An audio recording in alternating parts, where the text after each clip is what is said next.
Hello, my name is Chi Din, and I am with Avignon Realty Coaching and Training. And today I will go over the changes of track contract forms that is effective starting April 1st and mandatory for use to use. And I will go over 1 to 4 family residential contract resale compared to the new changes. So that way you can see clearly what the changes are. And if you have any questions or something that's unclear, I request that you speak to your mentor or broker about it. So right now, let's get right into it. We're looking at the promulgated by the Texas Real Estate Commission track 1 to 4 family residential contract resale. And this is the older form. And some of the changes to this contract are paragraphs 2, 4, 5, 8, 10, 21, and 23.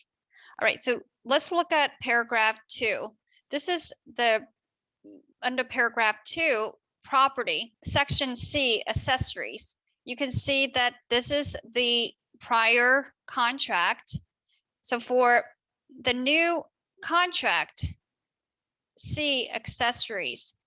The following describe related accessories, if any: window air conditioning units, stove, fireplace, screens, curtains and rods, blinds, window shades, draperies and rods, door keys, mailbox keys, above ground pool, swimming pool equipment and maintenance accessories, artificial fireplace logs, security system that are not fixtures, and controls for garage doors, entry gate, and other improvements and accessories.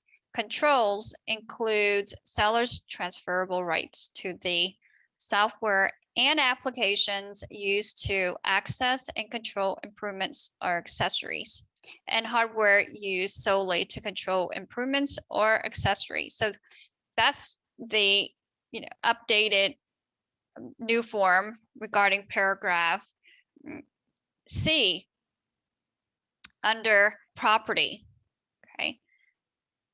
And now let's go back and look and see what other changes.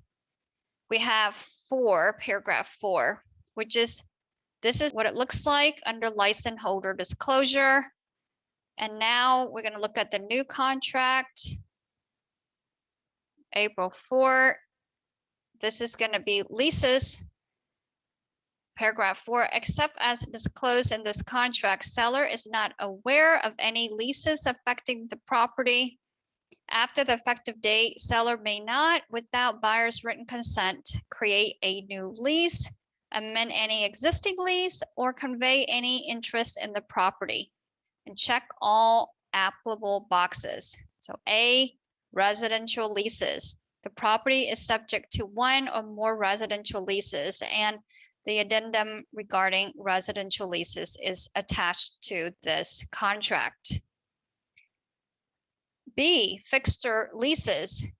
Fixtures on the property are subject to 1 or more fixture leases. For example, solar panels, propane tanks, water softener, security system. And the addendum regarding fixture leases is attached to this contract. Then there's C, natural resource leases. Natural resource lease means an existing oil and gas, mineral, water, wind, or other natural resource lease affecting the property to which seller is a party. Then under natural resource leases, there's 2 parts here. Seller has delivered to buyer a copy of all natural resource leases. 2, seller has not delivered to buyer a copy of all the natural resource leases. Seller shall provide to buyer a copy of all the natural resource leases within 3 days after the effective date.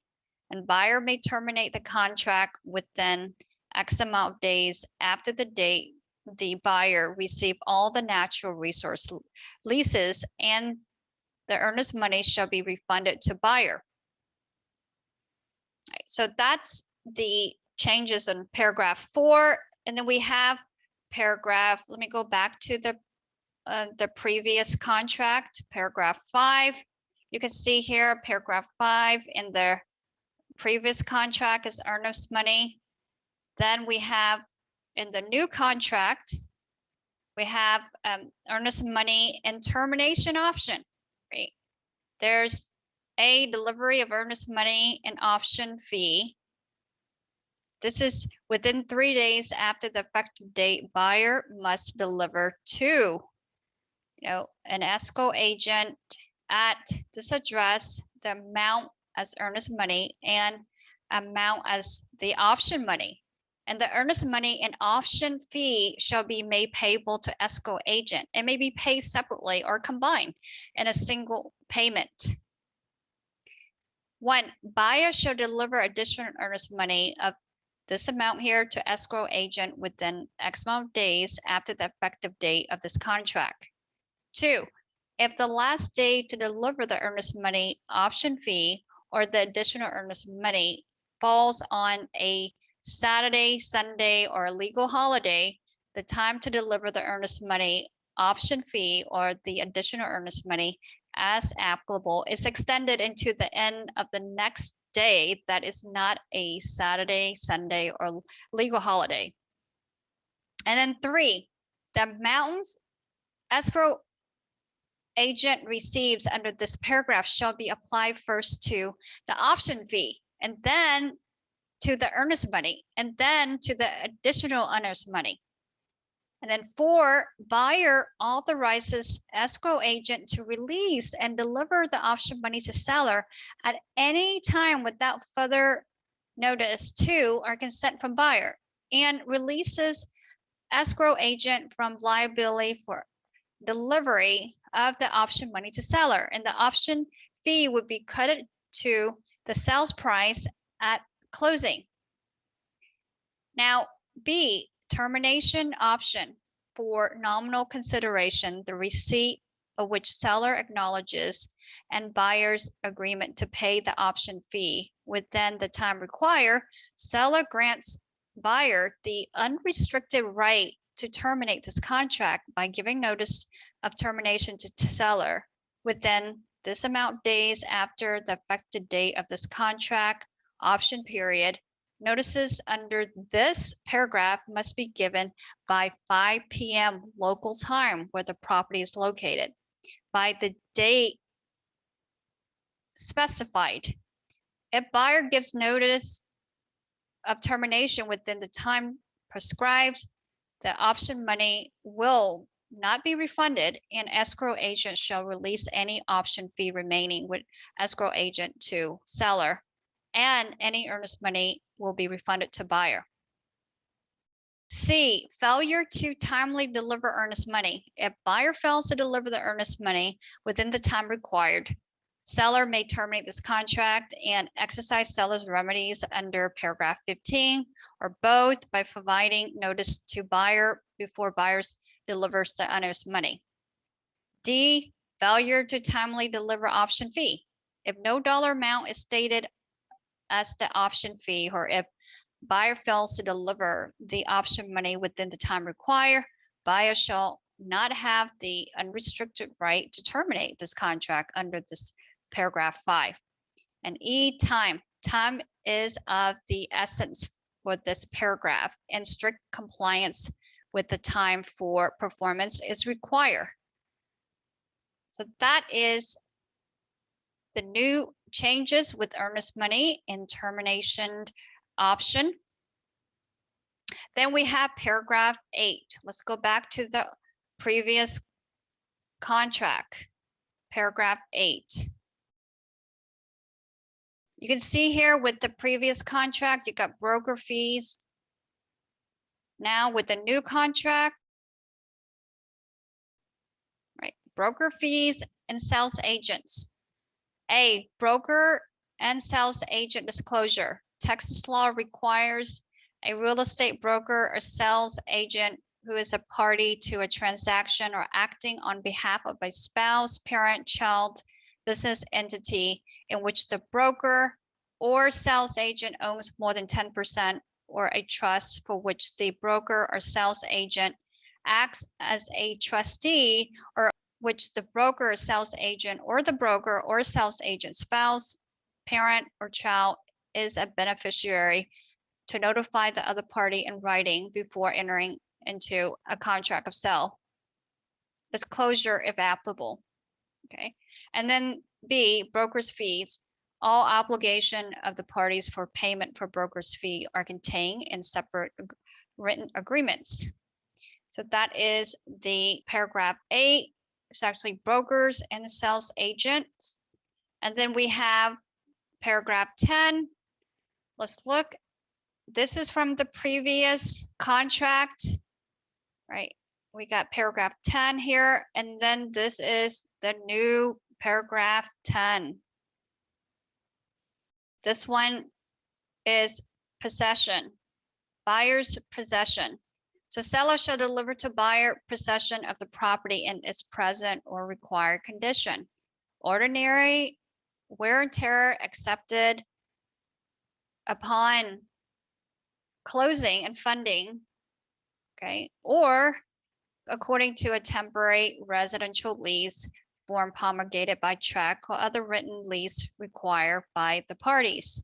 So you need to check one of these. Any possession by buyer prior to closing or by seller after closing, which is not authorized by a written lease, will establish a tenancy, a sufferance relationship between the parties. Consult your insurance agent prior to change of ownership and possession, because insurance coverage may be limited or terminated. The absence of a written lease or appropriate insurance coverage may expose the parties to economic loss. And then B, smart devices. Okay, smart device means a device that connects to the internet to enable remote use, monitoring, and management of the property. Items identified in any non-realty items addendum or items in a fixture lease assigned to buyer at the time seller delivers possession of the property to buyer. Seller shall 1, deliver to buyer written information containing all access codes, user names, password, and application buyer we need to access, operate, manage, and control the smart devices. And 2, terminate and remove all access in connection to the improvements and the accessory from any of the seller's personal devices, including but not limited to phones and computers. So that's paragraph 10 in the new contract. Now I'm going to go back to the previous contract on paragraph 21. So this was it looked like in the previous contract for paragraph 21 under notices. Now this is what it looks like for the new contract notices. And you can see just a little bit change here, email, fax. Email, fax. This is, you can see in the previous, this is what it looks like. And then in the new, this is what it looks like. This is what the agreements of parties looks like, the other addenda. And then you can see like two more addendums, two more addenda are added here. Okay. Addendum regarding residential leases, addendum regarding fixture leases, and that's what's been added to paragraph 22. Again, last but not least, you can see here paragraph 23 was termination of option. Now, paragraph 23, you have the consultant attorney before signing instead. So that is the changes for your 1 to 4 family residential contract resale. And so again, that all the changes to paragraph 2, 4, 5, 8, 10, 21, and 23 for the promulgated by the Texas Real Estate Commission track 1 to 4 family residential contract resale. you have any questions, please go to your mentor and broker, Van. And thank you for watching this contract update training.